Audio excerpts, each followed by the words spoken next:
Hi, everyone. I'm Jill Severin, and I work here in the Richard B. Russell Library for Political Research and Studies, which is part of the Russell Building Special Collections Libraries. And I am delighted to see everybody here today. Thank you for giving up what seems like a pretty nice afternoon in the precipice of spring to spend time together and to commune with these amazing artworks. The Russell Library, for those of you who have never been here before, is a fabulous mixture of a place to do research. It's a place to come and have classes. We have hundreds of classes here every year. And we also have exhibits, and we have changing exhibits that are in our galleries. And then sometimes we have exhibits like the one we have today and the public programs that we have today. But this would just be a building with stuff if we didn't have people like you come in and engage with that material. So you are absolutely a vital ingredient, and we're so delighted to have you here today. We got the easy part of the job. We just had to unlock the doors and let everybody in, and let Alice and our panelists in to spread their magic and say their piece. So I'm going to get out of the way, and I'm going to turn it over to Margaret Holt, and she's going to say a few things, and then we're going to get this party started. Okay, thanks for coming.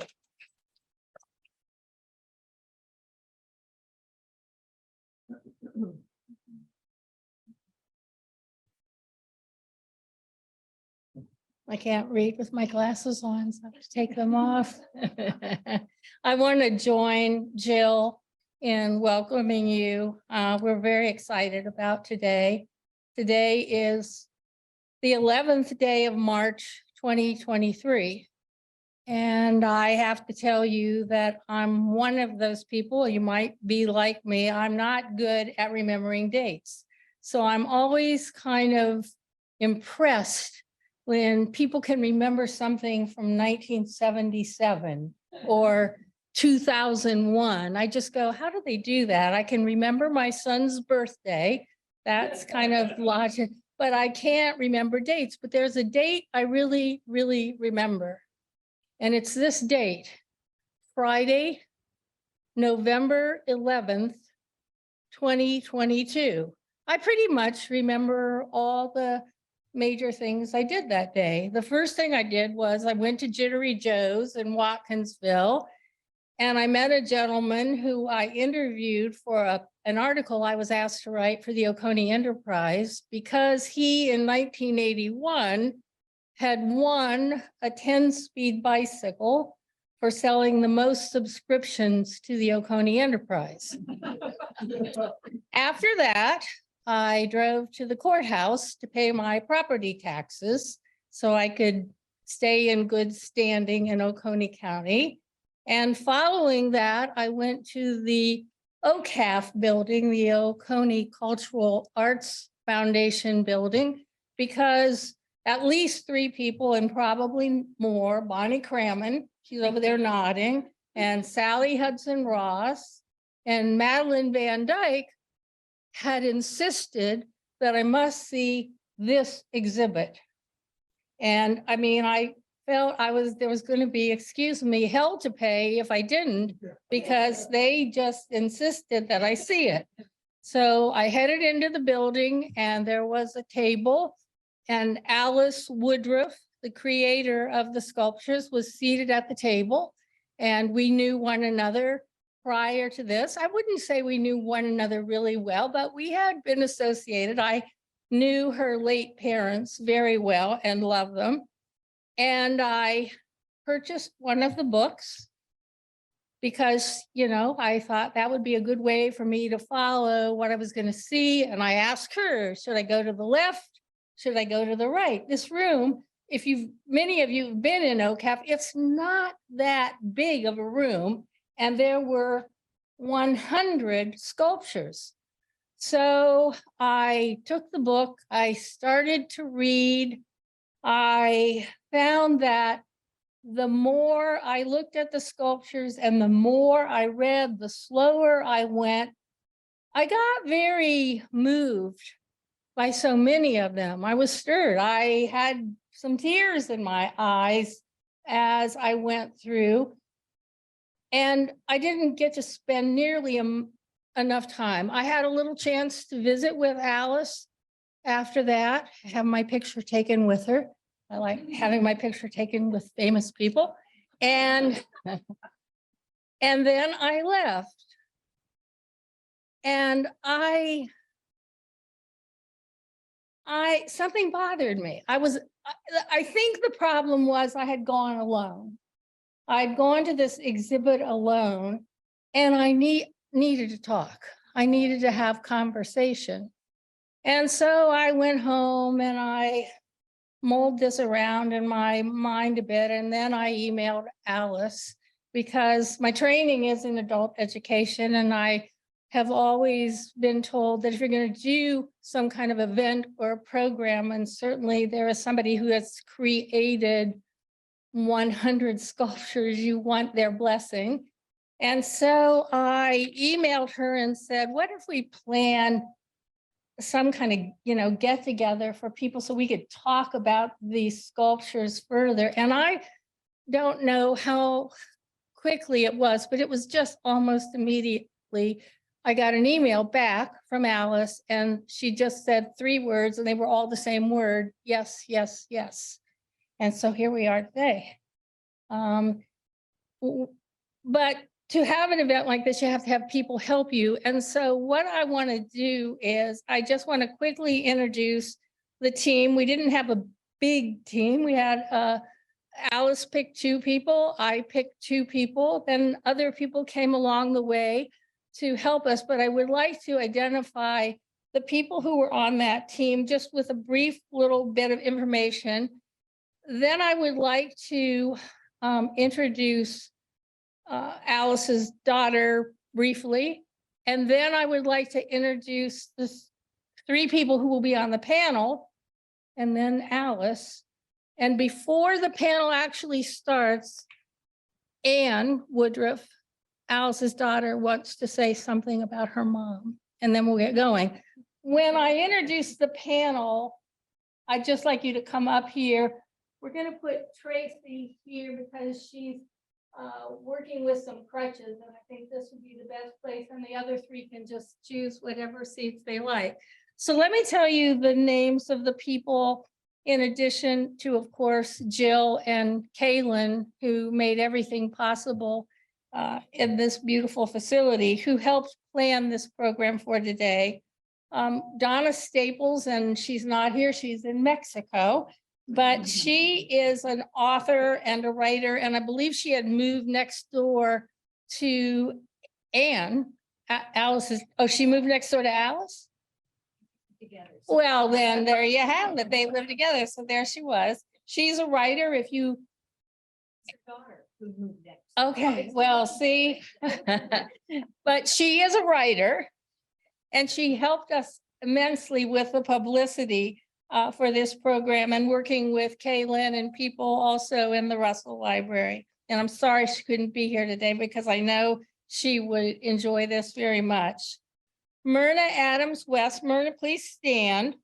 She is a retired English instructor. She's a very talented musician. I have heard her sing on innumerable occasions. She sings bluegrass, old-timey gospel, spirituals. She's a poet. And she's a friend with Alice for many decades.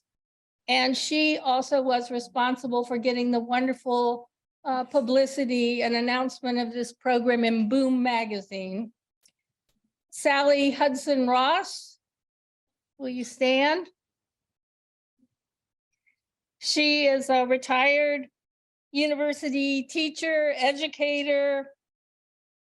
She's retired from the language and literacy education department at the University of Georgia. And she's an accomplished photographer. She's won awards for her photography, and she's probably going to be taking some pictures around here today that we hope to use in other publicity about what happens. So this is Sally Hudson Ross. Bonnie Crammon. Bonnie is the Louise to my Thelma.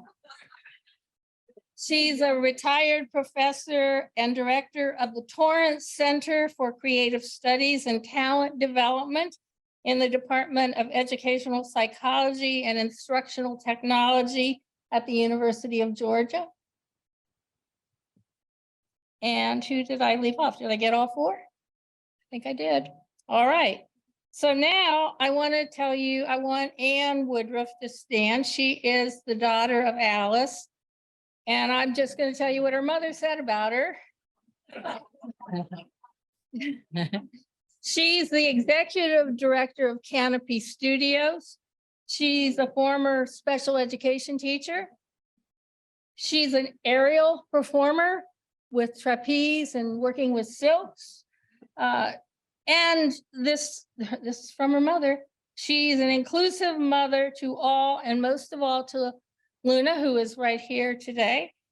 And Alice said these words: she's my memory, my tech support, model and critic, and I would be lost without her. Now I'm going to I'm going to introduce the panel, and as I introduce you, if you'll just come forward, remembering Tracy's seat. Do not take Tracy's seat.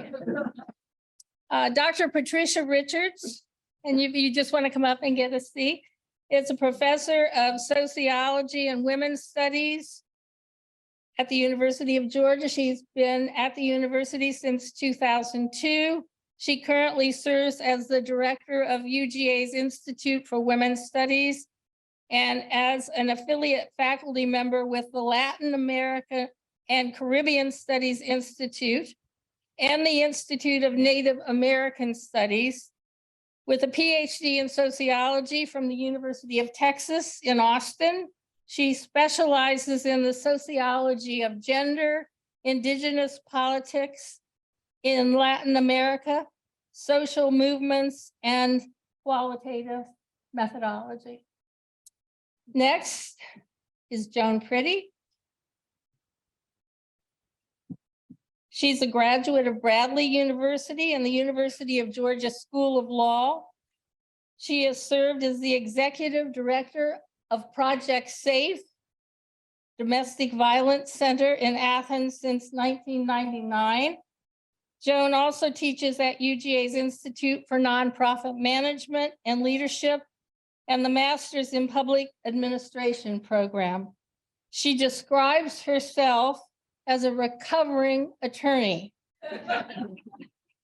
She was a little concerned when I first asked her to be involved with a program titled Warrior Women. She thought I might be involved with a terrorist organization, but her research assistant assured her that I was not, and so here she is today. Tracy Brown. Tracy serves as the shelter coordinator for the Athens Area Homeless Shelter, which was founded in 1986 and formally incorporated in 1990. This has grown from a 10-cot facility to serving over 3,500 homeless individuals, and now offers childcare, job training, counseling, and rental assistance, as well as emergency and transitional shelter. The subject of Alice's Warrior Women sculptures, she is the subject, is what I wanted to say, of one of the sculptures. She appears in the exhibit catalog, if you have one, on page 132, beside her poem, which is called Opening, and she declares, I am doing by grace my healing work. I can finally feel my heart opening. And finally, I'm going to introduce Alice, but then her daughter following me is going to say some things about her. As nice as what she said about you, I hope. Alice Woodruff began her professional artistic career as a production potter. After 24 years, she switched gears to become a nurse practitioner, specializing in neurosurgery and spine rehabilitation. In the 1990s, she returned to her love of clay with an emphasis on sculpture. Her work reflects personal challenges, as well as the historical and current traumas, trial, and successes experienced by women worldwide. She describes the subject of this project to be the state of womanhood. And I also want to tell you just this one sentence from her book. She said at the end of the sculptures that in anticipation of sharing their stories and hers, she looks forward to the conversations and the questions they all inspire. So if I had read that, I wouldn't have need to call her and ask her if we could have conversation because she put it in the book. So Alice, if you'll come here, I'll tell you how the rest of this is going to be. Anne is going to come up here right now, tell you some things that I don't know about her mom. And then following this, we will have Alice has some slides she wants to show you. The panel will, after she does that, interact with her, and then we'll open it up to all of you for questions and comments. Thank you very much. I'm very, very excited.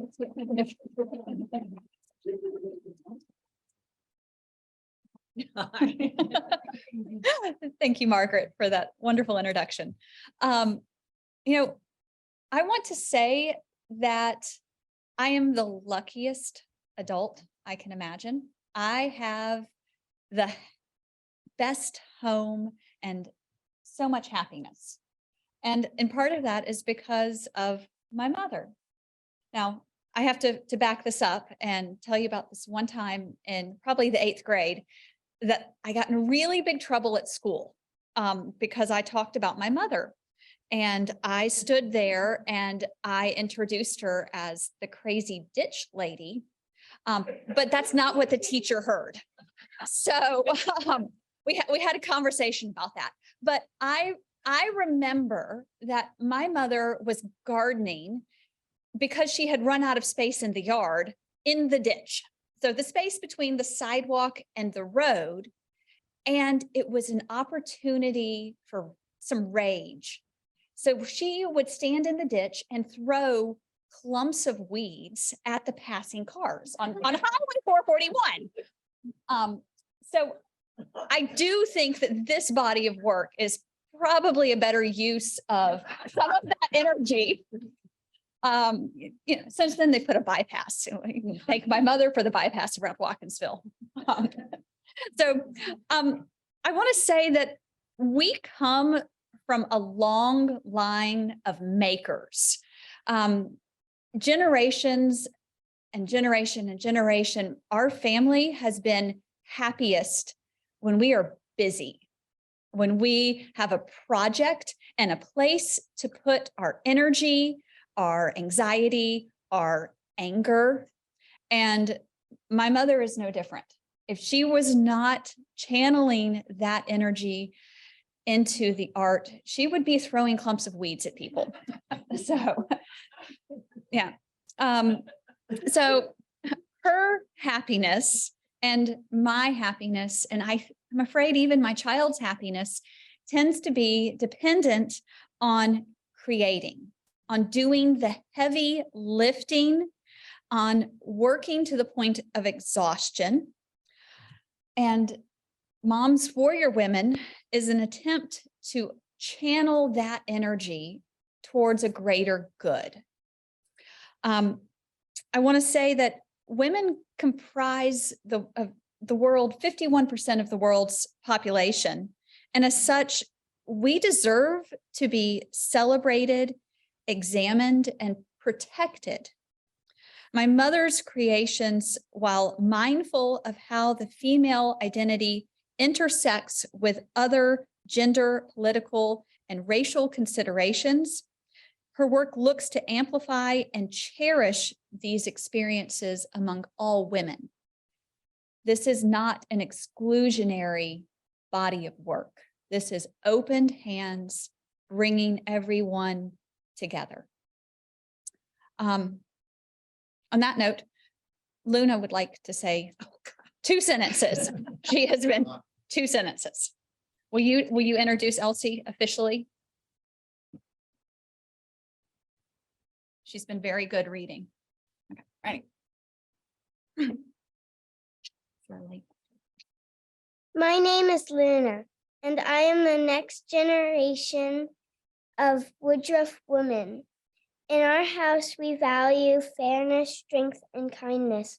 My Elsie makes this art in part to make the world a little bit better.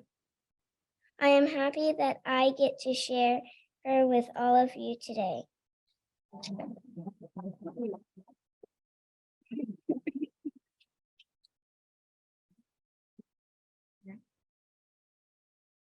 Okay, am I on? Margaret, do you by any chance have my pages? I think I do. Oh, that's really good. I was. Yeah, how I was gonna. Yeah. Okay.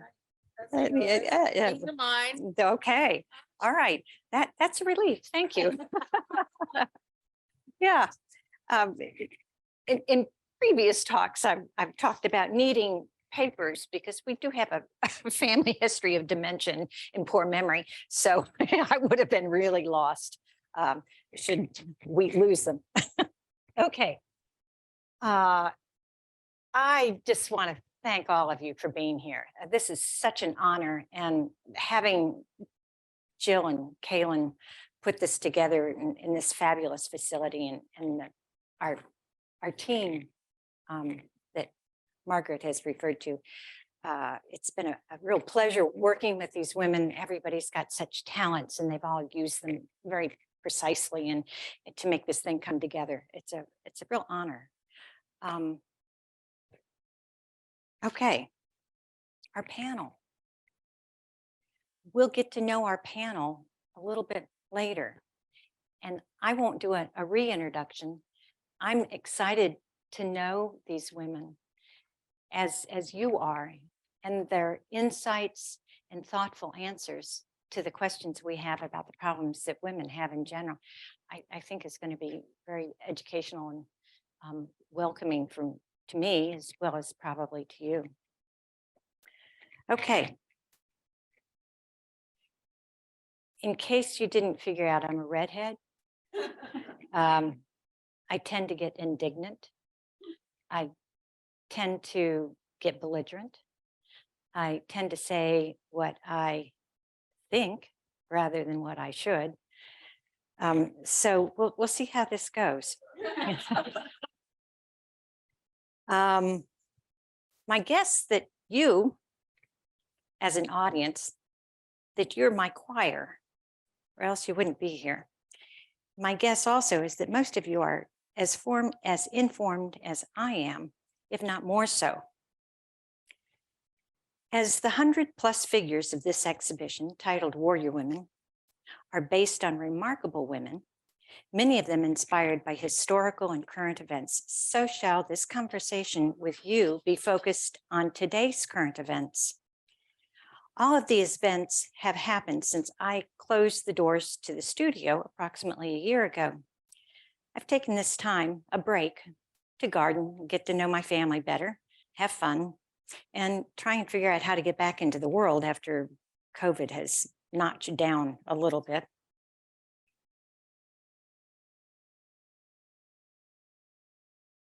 This topic, this sculpture that I do, these are all real heavy subjects, and it's a lot to take in.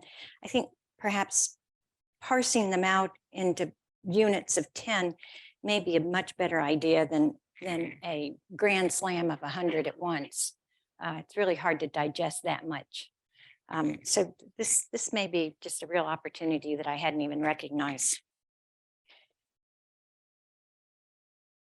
So now I'll climb on that high horse. Please make note, my work and spoken word are my opinions. And although it's not my intention, I'm sure to offend somebody here today. In the last year, I've put current events on the back burner. I've canceled the New York Times print edition. I still get the online thing. So I'm not totally with my head in the sand. I turned the radio off a good bit of the day. Normally it stays on while 12 hours in the studio, and I get the daily news and all that sort of stuff on a real regular feed. So I haven't had that quite as much. And regardless of my inattentiveness, the world has marched on. In the last year or so, the news stories that have come up haven't revealed a whole lot of new insult to women as I've been getting my smaller dose. And I hope that this smaller dose is not this realization that there's not a lot of new insult. And I hope it's not my lack of ignorance, which it easily could be. But what I find myself recognizing is that the same old problems remain, if not worse. It's been the proverbial 2 steps forward and 1, 2, 3 steps back. The same problems, the same old insults, the same indignities, gross harm, suppression, in fact, are persistent. They've never been gone. They're still being perpetuated. A little aside here. After making 50 warrior women and showing them in St. Simon's, right as COVID exploded, my brother, one of my brothers, I have 3, came out to the studio and looked at the sculptures and surmised that surely I had run out of topics, that I'd made 50 women. And what was I going to make next? And I was insulted. I was flabbergasted. I thought, you don't know anything about women. And so I made 50 more. And sure enough, as I've taken a break and kind of closed the doors and looked back at the news and what's been happening, by God, he may have been onto something. You know, like I say, there are no new insults that I'm aware of particularly, but the same old crap is still happening. And so maybe we haven't gotten anywhere. Maybe it's kind of useless to fight as a result of that. I don't think I'm going to quit anytime soon, fighting anyway. So the same issues have been glossed over, denied, minimized, justified, and just plain lied about. You know who I'm talking about. Even those rights we thought we had won and would not have to refight have slipped between our fingers like so much sand. Additionally, any progress women's rights and racial justice are now viewed and labeled with a new term, new old term, depending on who you're asking. It's frequently muttered, railed against while sneering with a stink eye and offended flare of the nostrils, written and even legislated against. The pejorative, shameful accusation of being woke. Damn, I thought that was enlightenment. Damn, how naive of me. I mean, that was kind of awakening for me. Okay, so this topic, this talk today is supposed to be about the sculpture of remarkable women. After all, it's Women's History Month, and I'm a visual storyteller.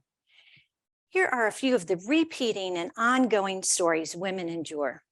Incidentally, as I've mentioned earlier, all of these things have occurred in the last year or so, so we could call them current events or recurrent events for that matter.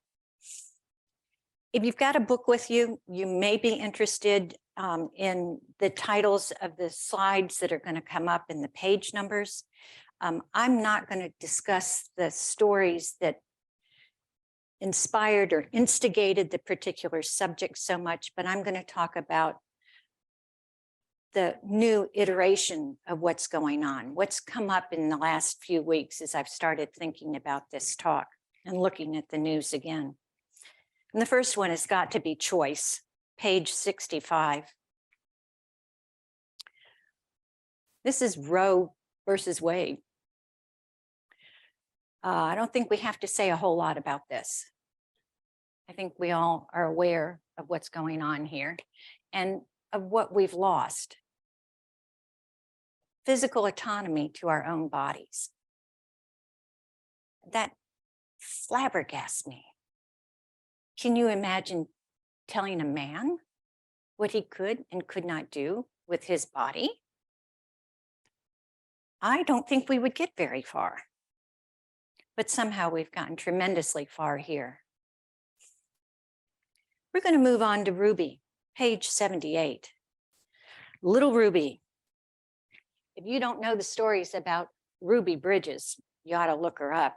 She's one tough little, I think she's still living, one tough little kid who desegregated essentially American schools.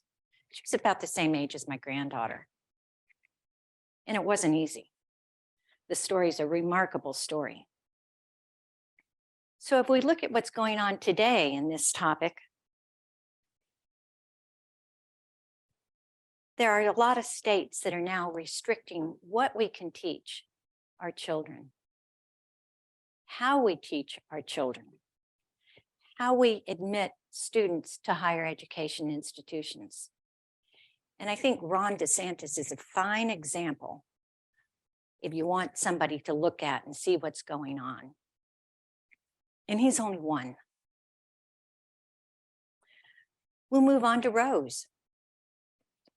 This is my figure Rose. She represents the Triangle Shirtwaist Factory fire in the early 1900s. There were 146 workers died, many of them jumping to their deaths because the shirtwaist factory doors had been locked. And a fire broke out and there was no way of escaping. The fire only lasted 30 minutes, but it took all these lives of very young immigrant working women. This represents to me and helped change the law as we regulate the safety and the working laws of the general public in industry. So as we move on and quickly look at a photo of the East Palestine, Ohio derailment, we're back at it. We have not allowed regulation to hold to keep us safe. It is profit versus safety. And you keep thinking about this, profit versus safety. Maybe safety will trickle down too. My horse gets higher. The next subject is Lucy Blackbird. She's on page 31. With Lucy, I decided to look at the institutional assault against women. This involves slavery, of course, it does. And a particular man who is famous now and known as being the father of modern gynecology, Dr. Marion Sims. There was a very common problem after birth for a lot of women in the 1800s, which is called a vesicovaginal fistula, which made the women infertile. Besides causing tremendous pain, it also made them unfit for labor, heavy physical labor, not just birth labor. Well, this you couldn't have. You needed to have these women producing children. So the slave owners gave a number of women to Dr. Sims to experiment on. There are three names that come up in history with association of this. And they include Anarcha, Betsy, and Lucy, hence the name for my figure.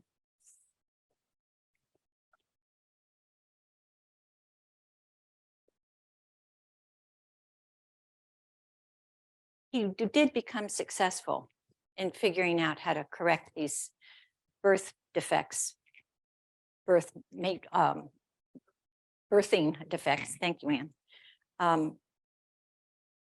Unfortunately, the price paid for the women who in some cases were operated on as many as 20 times, incidentally without anesthesia.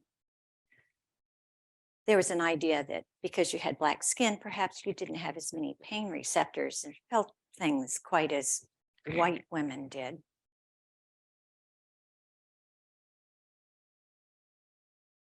Don't question that this crass, inhumane attitude towards women and pain, particularly Black women, hasn't continued.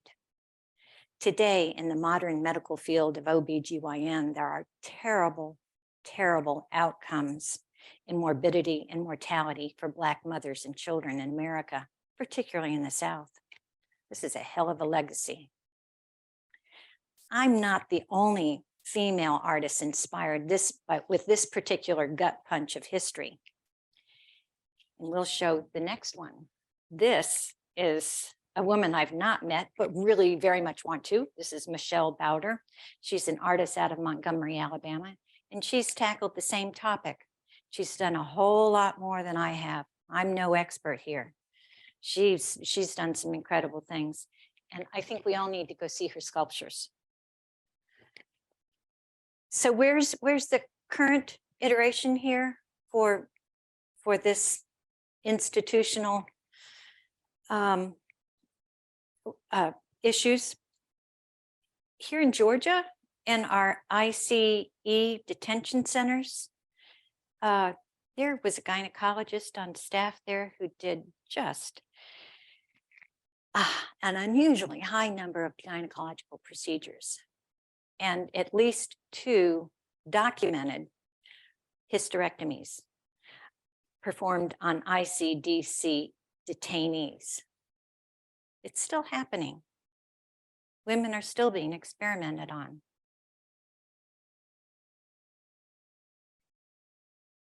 Again, my horse grows taller. Next, we'll look at X. Gonzalez. You all remember, this is page 96 and 97. Remember the Parkland, Florida school shootings? Let's broaden the topic a little bit, but briefly look at the current status of safety of women and children and at the issue of unfettered access to guns in America. 19 states and Washington, D.C. have red flag laws, but thanks to the lobbying efforts of gun rights advocates, the NRA, the Republican state lawmakers, and now the Supreme Court, they show their head again with a ruling on January 11th this year. It has become increasingly impossible to apply those red flag laws. I'm assuming everybody here knows what the red flag laws are. Okay. Yes, okay.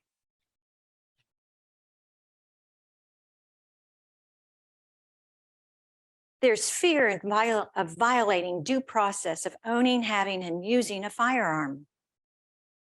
I want to know, where was the due process for Uvalde, Texas, Parkland, Florida, Buffalo, New York, Sandy Hook, Connecticut? I'm just naming a very small handful. I'm just asking, where is the due process?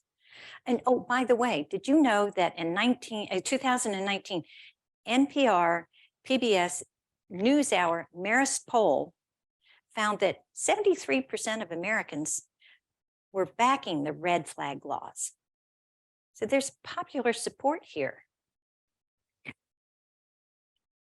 On CNBC, January 11th, regarding that Supreme Court ruling I just mentioned, the court ruled that a New York gun law, which expands the right to bear arms outside of the home, would in fact remain in effect while being challenged.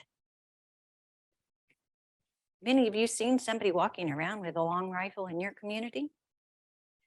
I saw somebody in Publix. It was rather intimidating. Yet, on average, 57 women, US women, are killed every month by firearms by an intimate partner. You don't have to be intimate to be at risk. Sometimes it's just a matter of being in the wrong place at the wrong time, wearing the wrong skin color, clothing, or simply being female. Non-intimate partner victims, incidentally, mostly women of color, uncover the consequences of near unrestricted access to firearms by anyone with a grudge, grief, hatred, prejudice, or simply having random bad luck. There have been 82 mass shootings so far in 2023, an epidemic of suicides, 6,000 people killed so far this year. Millions of women have been shot, millions more threatened by guns. I have been as well. We're going to change the subject a little bit and move on to chop wood, carry water, page 48 and 49. This is all about finding Zen while you're doing it all. It adds to the past and recurrent themes. Remember the Equal Rights Amendment? It was introduced and passed by Congress in 1972. It has only taken the United States nearly 50 years to get the 38 states necessary for ratification of the ERA. Yay. Last week, Heather Cox Richardson. Anybody read her? Oh, yeah. Yeah. Speaking to the choir. Yeah. Okay. She wrote in her newsletter dated March 2nd that the Senate Judiciary Committee held a hearing about the ratification of the ERA amendment prohibiting discrimination on the basis of sex. I thought that was great news, right? But not everybody agrees. All right, here's one of those offensive things I'm going to say. So, if you need to, my response, excuse me, let me back up one paragraph. Here's the offensive part. Okay. So Catholic bishops expressed concern to senators, wrote letters, and their concern was of far-reaching consequences, negative impacts to the common good and to religious freedom, such as federal funding for abortion, discrimination based on sexual orientation, and gender identity. How would you parse that out? Now, as I think about this, Americans make up, the religious makeup of America includes about 23% Catholic. And the Catholic Church has a sterling reputation for moral stuff. And so I think with that 23%, I really question where's the moral and democratic authority to talk about equality under the law? Where's the separation of church and state? If you think we don't need the ERA, let's look at that again with another little slant. Let's look at economic reality for women. And you guys know this. I mean, this goes so far back. But recently, we've had an anniversary, a 60th year anniversary of when President Kennedy put together a commission on the status of women. At that time, women were earning a whopping 59 cents to the dollar for doing the same job that men were doing. And the kick in the teeth is that women even then made up 50% of the workforce. And I remember clearly the topic of employers saying to women, I can't pay you what I would pay a man. He's got to support the family. You know where that goes. Anyway, that's a whole nother rabbit hole. Okay, so things are improving. 1/2 of 1 cent annually. We are now up to 83 cents to the dollar for the same work that men are doing. And what holds us back? As I mentioned, surely the fact that employers can and do this hold us back. But childcare issues tops the list for employment snafus in America for women. There may be a little bit of light at the end of the tunnel. Under the CHIPS and Science Act, Biden is addressing what Kennedy started 60 years ago by incentivizing the building of new childcare facilities, subsidizing care at existing facilities, or finding other solutions to address the women's issues of childcare. As the U.S. moves back towards manufacturing and less dependence on foreign trade, childcare is going to be a deciding factor in the prosperity of the middle and lower economic classes and in America's successful leadership internationally. We cannot succeed without full participation of all of our workforce. And it's going to take more than who we have here now, if you think about that. The care and the education of the next generations are equally important. So I mentioned international, so let's move on to international. We're coming to the end. I'm sure you'll be grateful. I will be. Okay, so our next subject is Malala and Kabul. These two are they kind of come together, even though on different pages. Malala is 102 and 103, and Kabul is page 35. And as we continue to look at other current or recurrent news of women in education employment in Afghanistan, the Taliban on December 24th, 2022 decreed a barring of women from working in national and international non-governmental organizations. This threatens to sink the country further into starvation. And incidentally, it wipes out an entire generation of women in their full involvement in society. Currently, 80% of school-aged Afghan girls and young women are forbidden to access formal education by Taliban law. So ending on a even worse note, we've got Tigray, page 38. And again, I don't need to say very much about this. Historically, this has been the fact of every war. Rape is a weapon of war. It's just one more way of destroying a culture. And currently, we can add Ukraine to that very long list. Depressing as hell. Vote. I don't know what else to, I can make clay and spout, but what can you do? Vote. I think that's, well, anyway, okay. In closing, I've mentioned only a fraction of the repeating and ongoing issues that affect women today.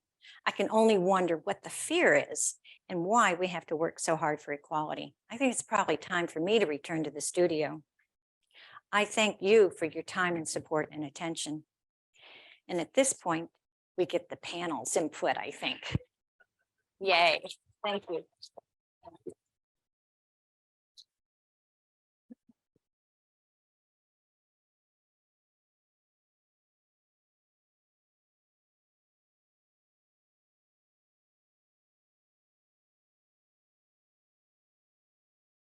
Do we have any questions?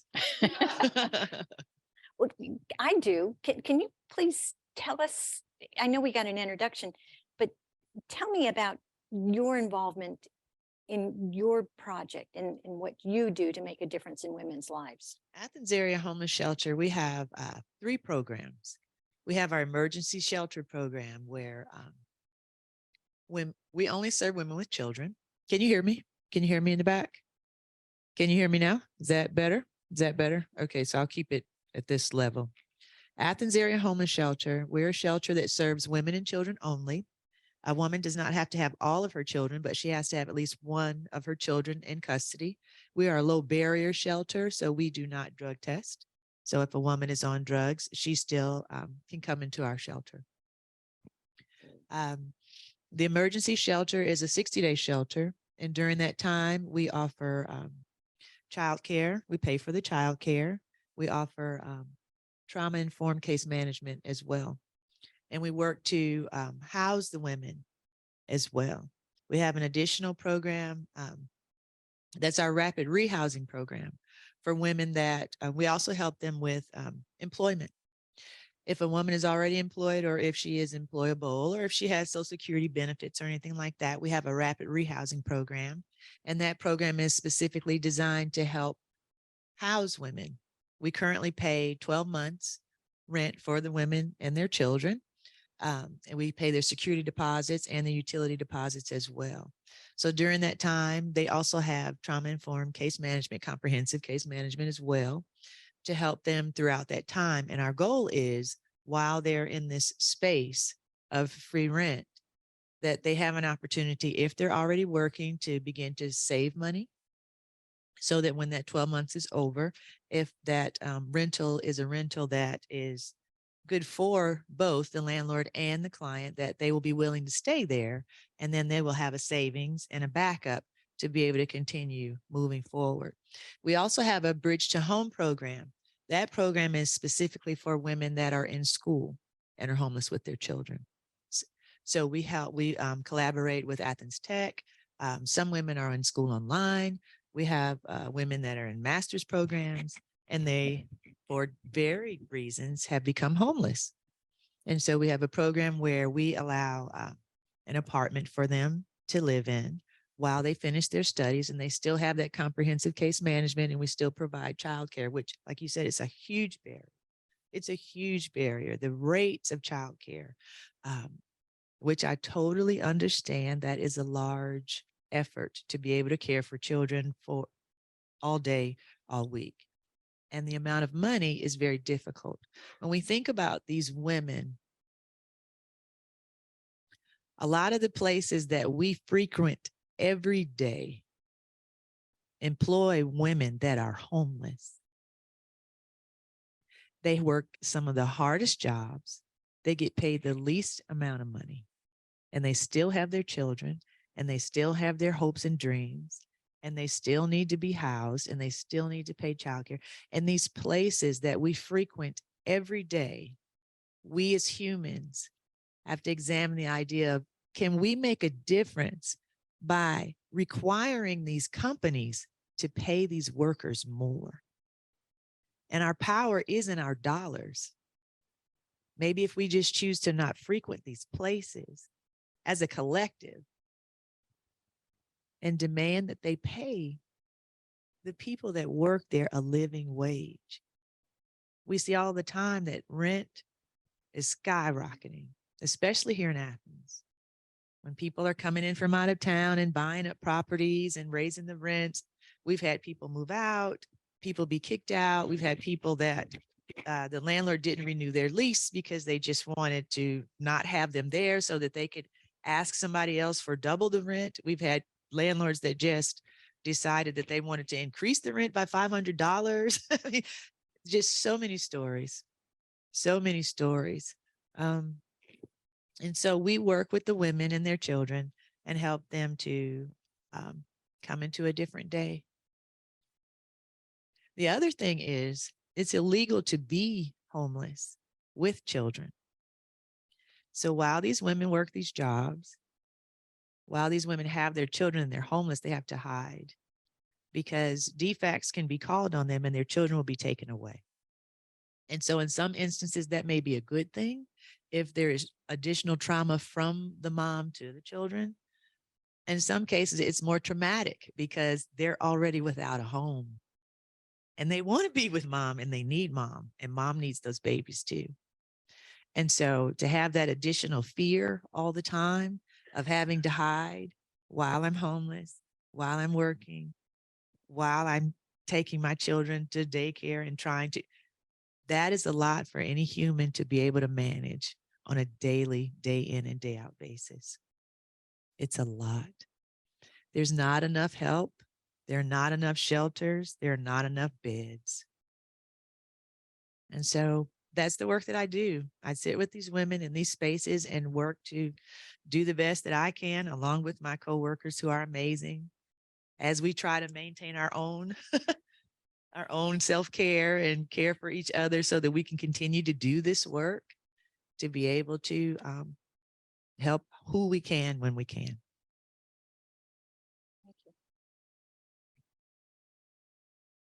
Yes, please. Are we all answering the same question? Yes, yes, please. All right. Well, I work at Project Safe, and we believe that everyone deserves to be safe in their home and safe in their relationships. And so we, the proof of that belief is our mission, which is four-pronged. We do crisis intervention. So that includes a 24-hour hotline. And insofar as I know, it is the same hotline that Kay Geezy and other folks were answering way, way back in the day. That was a landline that we continue to operate with that same number. Last year, we answered 2,714 calls on that hotline, just for a little context there. We also have an emergency shelter. It's an apartment building. It is not just for women. Domestic violence does affect all kinds of folks, although it is mostly women, but we do shelter men, we shelter trans folks. We take folks' pets. We have facilities on site to take in pets, and we also no barrier in terms of addiction and mental health and that sort of thing. So with our shelter, we're not very good at time limits. So we say we're a 90-day program, but that's not really accurate. And actually, as we've been tracking, the proportion of people in our shelter who stay longer than 90 days has increased from 27% to 51% over the last 18 months. And that is a direct product of the inability to find affordable housing for folks to move into. So then we have a backlogging kind of situation where we're putting people in motels, we're utilizing office space, with air mattresses and such to try to keep people safe. And then, but we also do emergency financial assistance, hundreds of thousands of dollars a year in various payments, whether that's relocating somebody by bus, by plane. We have purchased people cars. We have paid for all sorts of expenses to try to get people settled and safe and situated. We do emergency legal advocacy, temporary protective orders, stalking orders, dating violence protective orders, that sort of thing. We read police reports and we reach out to the folks named in those reports. And that is incredibly unusual for an organization like ours. Last year, we read over 4,600 police reports in our service area. Now, lest you think they're all domestic violence in Madison County, we got to read a lot of deer. Every time an officer discharges his weapon to put a deer out of its misery following a vehicle collision, that does get an incident report. I sometimes wish they were equally as diligent with the domestic violence reports in all of the rural counties. But we read those reports, reach out to the folks named in those reports. We work extremely closely with law enforcement, which has been very important. Our special victims unit has been operating at just a fraction of its capacity over the last handful of years. It is now up to about 2/3 of what it was some years ago, and we're really excited about that. But there have been fewer detectives working domestic violence and sexual assault cases in recent years. And so our advocates at the Family Protection Center work really close with those law enforcement officers. And by reading the reports, spotting lethality factors, we're able to help. And we have a high risk team that works very collaboratively with warm handoffs on cases where there's 3 or more lethality factors, where there's history, that sort of thing. And so the information sharing is just critical. We do ongoing support. So we have similar rapid rehousing programs and transitional housing that we do with clients. We have a variety of support groups and other kinds of advocacy and help for people that lasts often many years to try to rebuild somebody's lives and help journey with them through that process. We also do a tremendous amount of prevention and education. We start in elementary school. We have programs for preteens and teenagers. We operate a statewide dating violence text line that is particularly targeting teens and young people. And so we put a lot of effort into that, but we will go out and train anybody who will have us for as long as they will let us. So we do a lot of professional training, not just in our area, but really around the state as well. And then we do systems change advocacy. We really try to work on either undoing the harmful things or building up the good things that we think will make a difference in this realm of intimate partner violence. So some of that is state legislative advocacy. We've got a few things working their way through the legislature right now. Not sure that we'll get them over the finish line this year, but perhaps next. But we work with our court system, with other systems. Right now, for example, a law was passed about 7 years ago, 8 years ago. This is how vigilant you have to be. To require that criminal protective orders, so things like bond conditions, somebody's arrested for domestic violence, they're supposed to stay away from the person they're hurting. Well, those should go in the statewide registry so that law enforcement can look that up and find that. Well, there was no implementation provision in that law, and clerks of court said they didn't have the people power to be able to put it in, and time passed and everybody's working on other stuff, and then years go by and that law isn't being followed. So we've been working locally. We've got a good system now, I think, in state court led by Judge Oslander. We're working to then expand that into magistrate court. And hopefully as we expand these systems, then that may be a model for other counties to utilize to get these orders in the statewide registry. And the clerk has the resources now to do that. And it's just figuring out those systems. So we do a lot of that kind of stuff. And then the last thing I want to say before I pass the mic, but just in looking at these pictures, and actually even, before I asked my intern to just make sure that Margaret didn't have some crazy idea for this, but really my first thought with even the name Warrior Women, because going back to the clemency work that I did with incarcerated survivors of domestic violence and all the way through the thousands of folks we work with every year at Project Safe, people who experience intimate terrorism are warrior women. There is no way that you have the person who is most important in your life, the person who's supposed to be walking beside you and supporting you and loving you, and to have that person intentionally hurting you, intentionally cutting you down, and for you to be able to get out of bed every morning and get your kids to school and carry on through the day and accomplish things in your life makes you the bravest, strongest woman in the world. And I will never not believe that.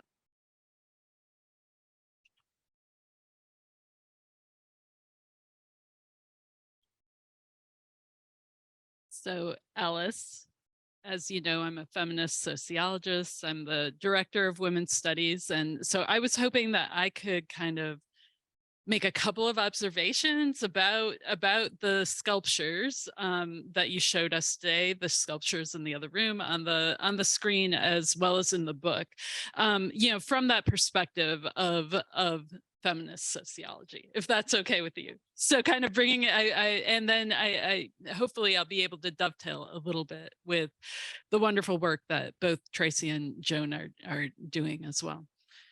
So I feel like on a personal level, looking at these sculptures and looking through this book,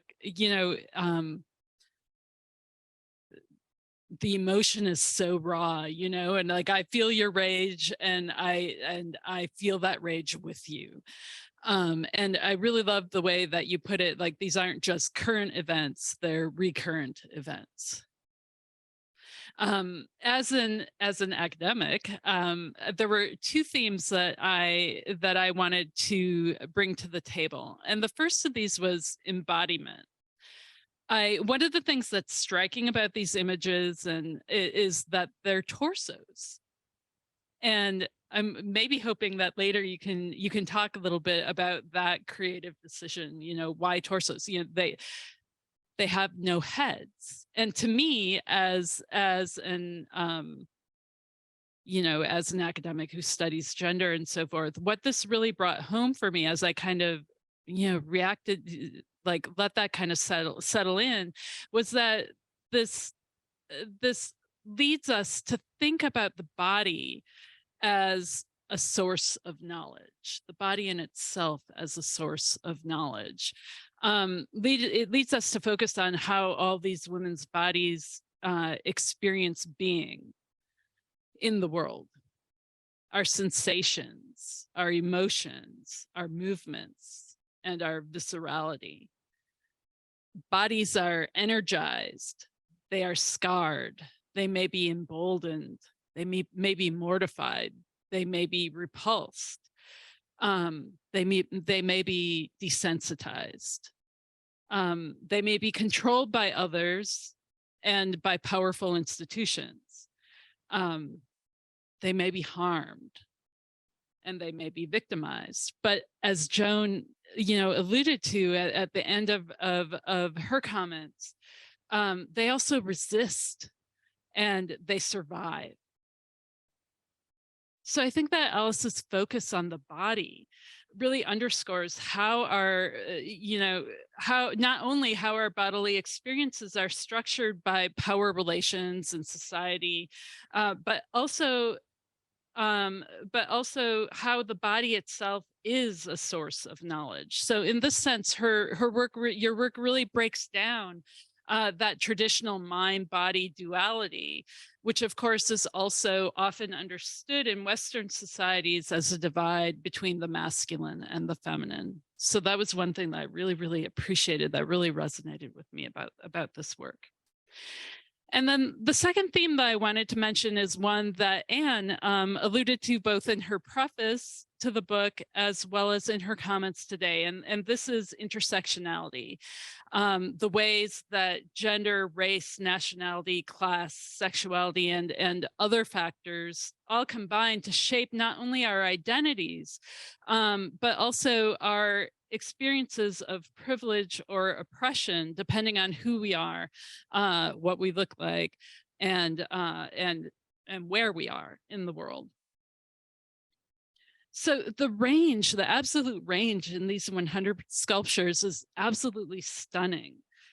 As we saw in the slides and as we see in the sculptures in the other room, you're dealing with issues that many of us in this room that maybe have had personal experience with. On the one hand, sexual harassment, pregnancy, the glass ceiling, labor, aging, cancer.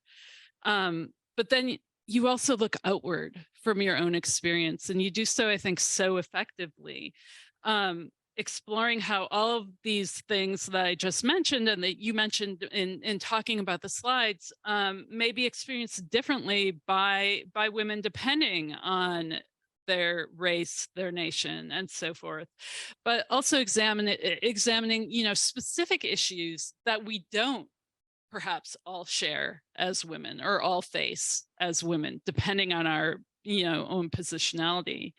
And again, I think that what is really stunning to me about the sculptures, as well as your words about them in the book, is that you bring to the fore vulnerability and victimization, but always present there is also the power of the subjects of your research, or of your research of your sculpture and your research, because there's a lot of research that went into this project.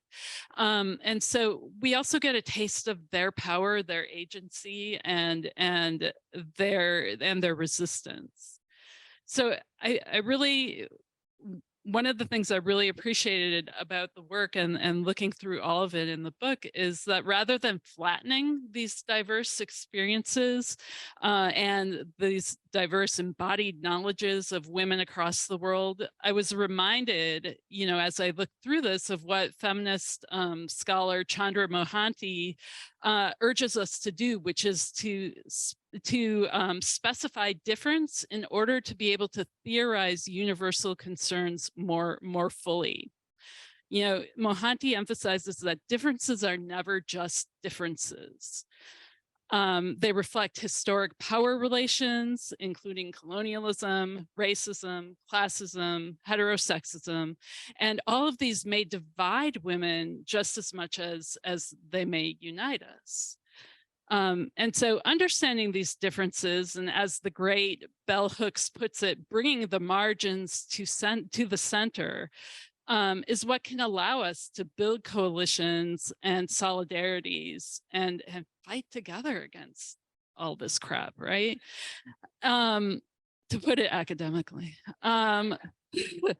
So viewing your work gave me hope in this regard. And so I feel like it's heavy, right? But it also gave me so much hope. Recognizing as it does the embodied commonalities among women as well as the embodied differences. So I see here a recognition of the need to struggle together, as well as the recognition that in doing so, it will be our diversity, as Audre Lorde taught us, that is our greatest strength. So thank you.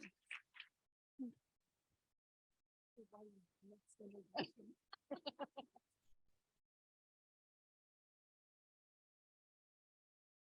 we want to ask if we have any questions or comments from any of you. Funny. Okay. Just this week, I was reading that Iceland is once again recognized as the most gender equal country in the world. And I read that one of the major reasons is in 1974, the women of Iceland went on strike for a day. 90% or over 90%, I'm not sure, of the women, they didn't go to work, they didn't do housework, they didn't cook, they didn't do childcare. And that woke the country up. I wonder, I realize Iceland's a small country with a small, pretty homogeneous population. I realize that.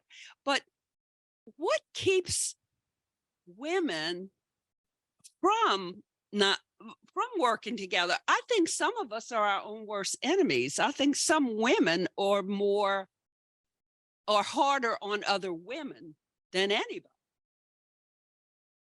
And the answer is I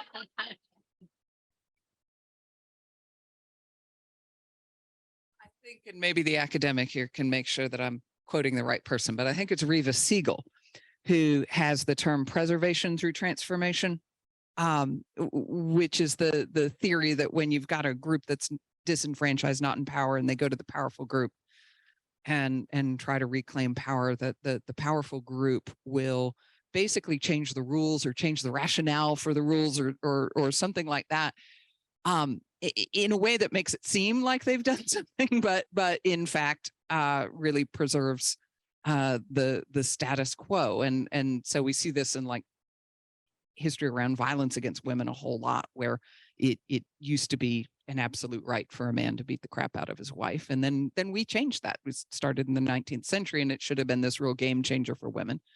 But it wasn't, because what we substituted it with is what I like to call the curtain doctrine, from a court case that said, if there's no permanent injury inflicted, we're going to draw the curtains and leave the parties to forgive and forget. That was People v. Oliver.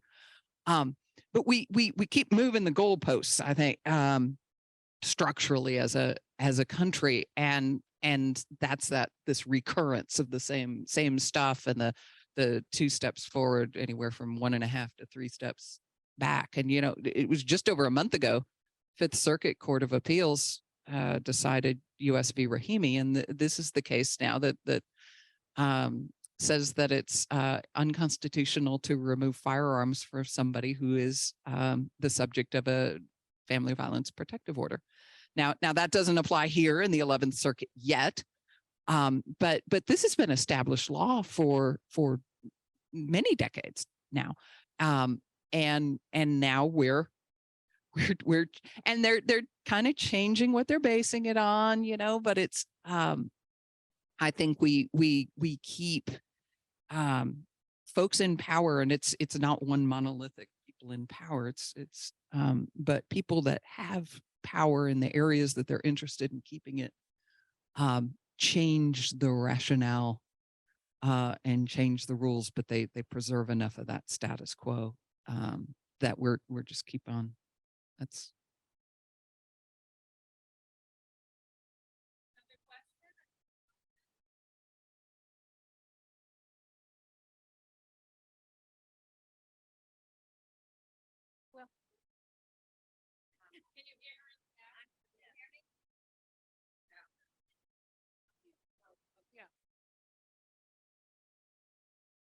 I'm going to go from the philosophical to the nitty gritty because Alice, I'm so impressed with you as an artist.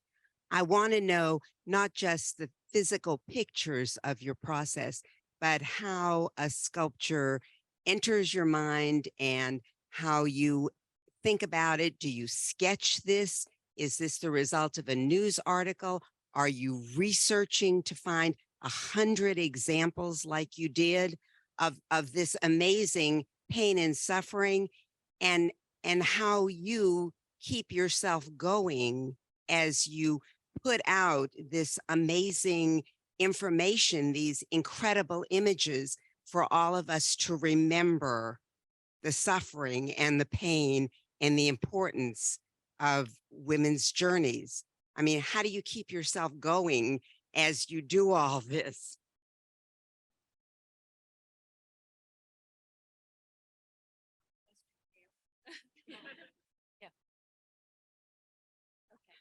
So among Gail's various questions, I really didn't need to seek out the subject matter. They land in my lap, usually on a daily basis if I'm paying attention to the news or reading the newspaper, or somebody will bring something up to me and say, look at this. This really caught my attention. I think it'll catch your attention. The first one, and it's in the video, the Harvey Weinstein business that got all this kicked off.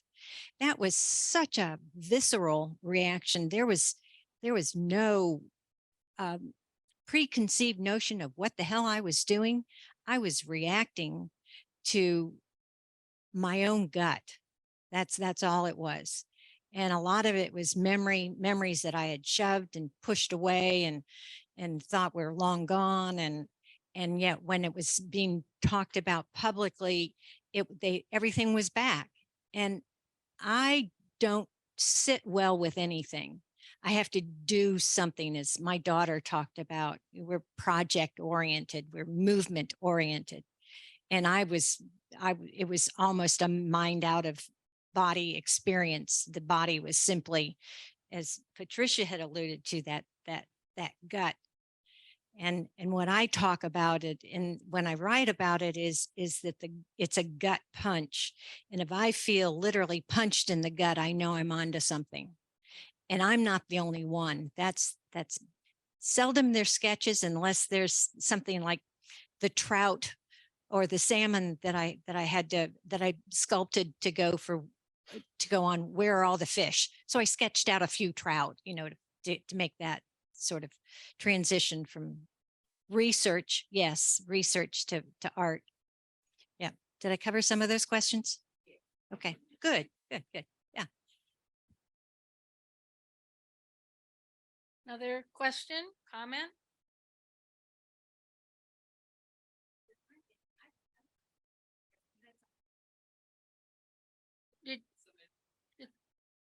Did you see another hand? Oh, right here. I'm sorry.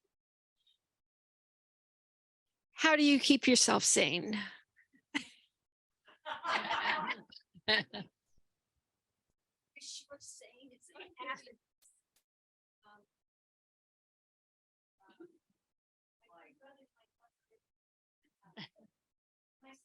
Oh, I'm sorry. I'm here. My sister-in-law is here in the audience, so she's actually married to one of those brothers. Yeah, I love them all dearly. Sane. It's whose definition of sane? I figure if I'm sleeping at night, I'm pretty sane. If I'm loving my family, I'm pretty sane. If the yard looks good, means I pulled a bunch of weeds and trimmed a bunch of trees and done all that, then I'm probably sane. Maybe I'll get around to reading a book. And a bottle of wine is always good. Yeah, definitely. You had a question? Yeah, one of Patricia's comments about that they're headless. And a lot of people have made comment about them being headless. And for me, it started out as being a product of being a production potter. I mean, just plain and simple. Just throwing on the wheel and inverting and sealing and making a head is really hard work. You know, it's and I haven't done a lot of portraiture.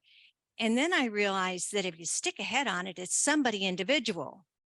And these are not individual topics, insults, offenses.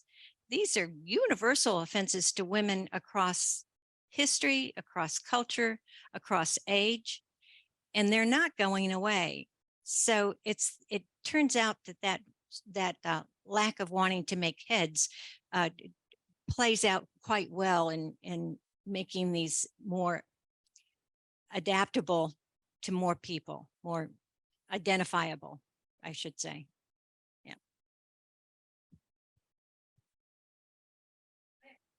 When Alice approached me and asked me about being part of this process with her and creating a sculpture with me in mind, I was really taken aback because, you know, as you walk through this life and you live this life and you do the things in this life that you have to do, and you go through the things in this life that you go through, and you have to figure it out, and you have to, and you're damaged and you recover, and you get injured and you heal, and all of those things, that's a busy thing in itself. So to hear that somebody noticed, that was that moment for me was healing. Actually, it was very healing. That was a very healing moment for me because I hadn't even thought about it.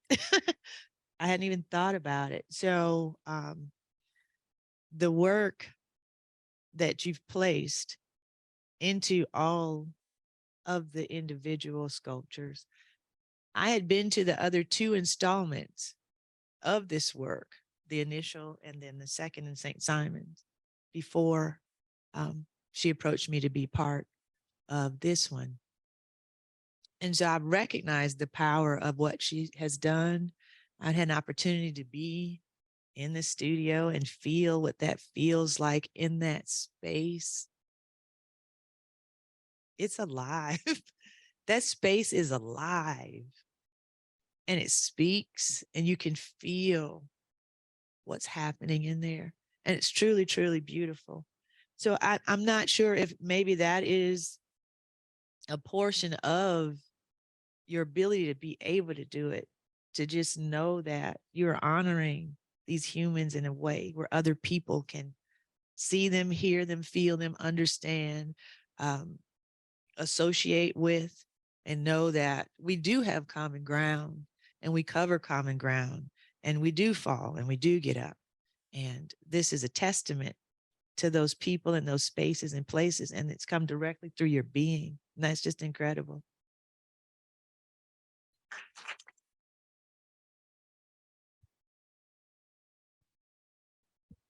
I think one of the things that really struck me about the torsos is that if someone has an intimate terrorist who uses physical abuse, often that is where they're going. We see bruises and injuries in the bathing suit pattern, which is that torso area. And so I loved the uncovering and the revealing of each person, or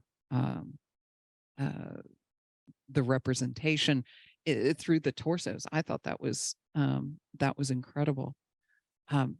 And I think too, we can probably relate to the process of just the working and the having to do, because there's so much in our work that is beyond our control, and there's so much that contributes to domestic violence, to homelessness, that is beyond our control. And so you wind up just believing in the rightness of what you are doing each day and in the moment, and in believing in the act of being with people and, you know, walking with them on that way, because you can't be invested in an outcome. It just doesn't work that way. And so I think that the doing, there's probably some similarities there.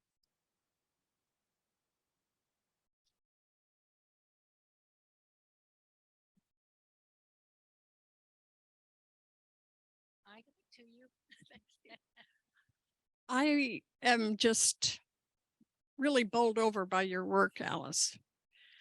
And I'm struck by the language you use when you talk about what the sources of your work are. And you talked about how when things hit you in the gut. And that word gut seems to be just sort of floating in this room, I think. And that it hits you in the gut, but then what you did was reflect that experience in your gut in the images that you created, in the sculptures that you created. And then I thought, that's what moves people to action, is when we're hit in the gut with something. And it made me think about the collaboration that's really going to be necessary for, Bonnie's comments about uniting. We've got to work through the emotional dimensions of what this is all about. And maybe that's the way we activate enough action in this world to make a difference and move forward. I thank all of you on the panel for just extraordinary work you're doing, and many, many thanks.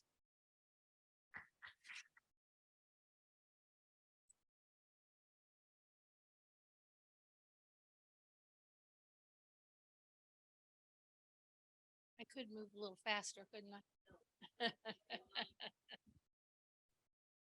I just wanted to add to what you said about we fall down and we get down.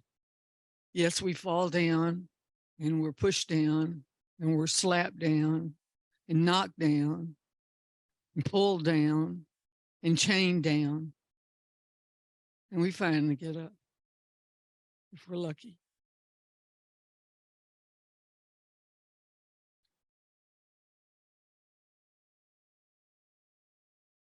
I might be asking this question, the same question that we've already asked, but I'm maybe not. Alice, I'm curious what you would like the kind of the legacy of this to be, and what your next act is in some way.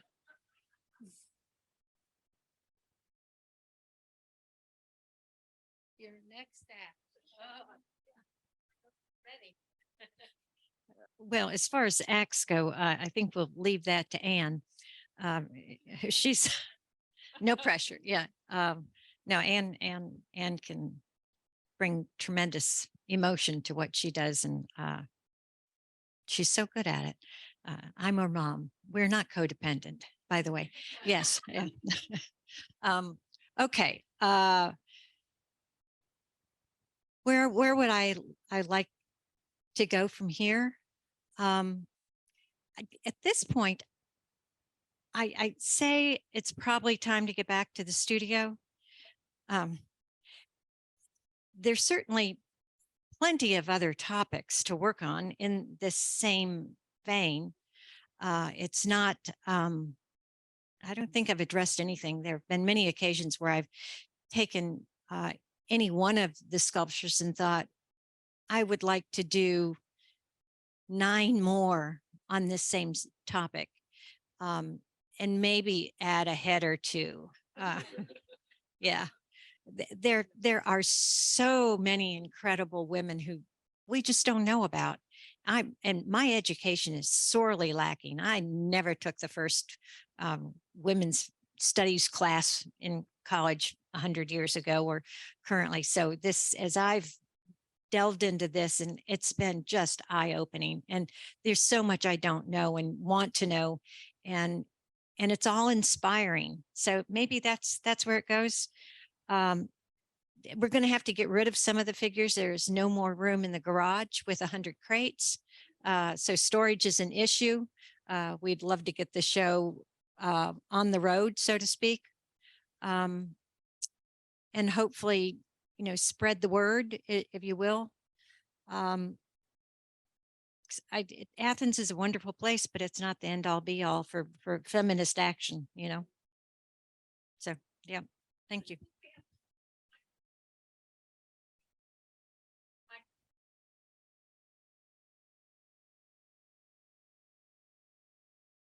Yeah, this is quick. I just want to kind of follow up. I think what a lot of people are feeling is that this is such an important body of work and it needs to get out there. I'd like to see it at the High Museum, at the Whitney. I mean, I really hope that you make some calls or get your connections because we'd like to see it broadly appreciated because it's so powerful and so beautiful.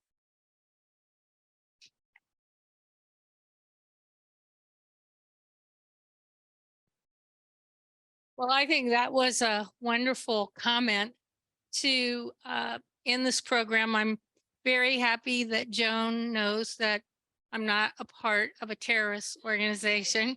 I believe there are refreshments in the hall for all of you. I want to thank you for coming. I really, really hope we have provided Alice some of that conversation you were calling for in the book.